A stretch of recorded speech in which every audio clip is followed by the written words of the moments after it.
Hi, I'm Father George. I'm an Episcopal priest, Ford truck enthusiast, and smoked brisket champion. And today, Copper and I are going to be replacing the serpentine belt and automatic tensioner on my 1995 Ford F-350. So, let's begin. So the tools that we'll be using today, of course we have our new tensioner and new belt. Then we've got a 3/8 inch socket driver, a 1/2 inch torque wrench. I need to be able to do 32 foot-pounds with that. A 15 millimeter socket, an 18 millimeter socket, and I have a T45 Torx star socket as well. And that's it. Pretty simple. Basic boy. Come a basic boy. You know that's going on.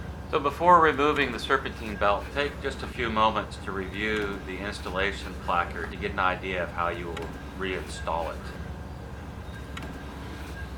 And then review how it is run on the truck itself. The belt is ribbed on one side and smooth on the other. The rib side always runs on grooved pulleys and the smooth side runs over smooth pulleys.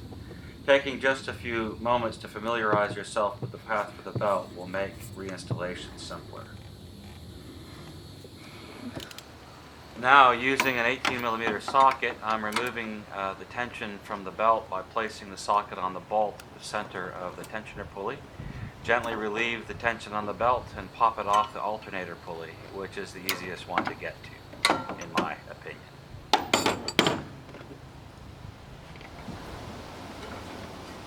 Then you just work the belt free from its path along all the other pulleys in the chain there, and it's snap.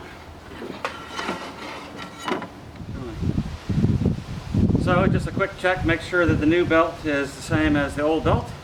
Just double checking to make sure I got the right one from the parts store. Alright. Using a T45 Torx bit socket, you have to remove the idler pulley, which is in front of the belt tensioner, before you can remove the tensioner itself. In my case, the tensioner had been interfering with the idler pulley. You could actually see wear marks and damage to both the pulley and the tensioner case. So as I loosened the bolt holding the idler pulley in place, the pulley kind of cocked over and put the bolt in a bind. I had to move the tensioner with my 18 millimeter socket and wrench slightly to get the pulley free. Now the new tensioner that I'm replacing, putting back in this area, has more clearance in this area, and so this will not be a problem going forward.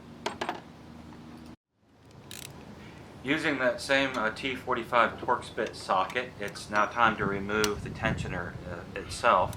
It's a bit tight in there with the fan and the fan cover, but you can remove both the idler pulley and the tensioner without having to take anything else off to get it out of the way. So there's the old tensioner coming out, and that'll be replaced by the new one.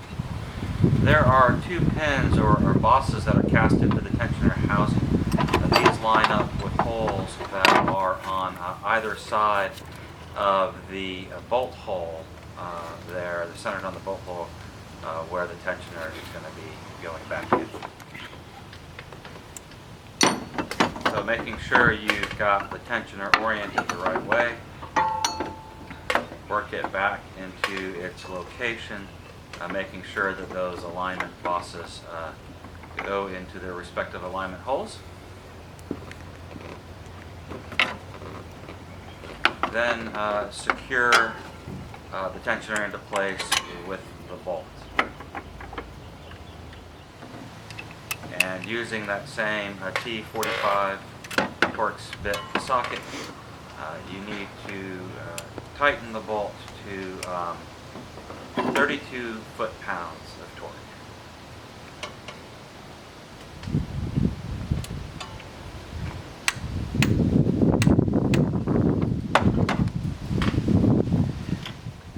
Now it is time to replace the idler pulley, securing it with its bolt. And once you've got that snug and in place, you will need to tighten it also to 32 foot-pounds of torque. So replacing the belt now, ribbed side to the grooved pulleys, smooth side to the smooth pulleys. I like to start over here near the alternator and work it going towards my right. The hardest place to get to is down at the crankshaft pulley and the water pump pulley. It's a bit of a reach down there, and it is tight. Then finally, after getting it in place on the air conditioner compressor pulley, I come back to the alternator and the tensioner pulley and get ready to snap the belt into place. So the new tensioner has a smaller bolt head at the pulley. It's 15 millimeters instead of 18 millimeters that was on the original tensioner. Not sure why.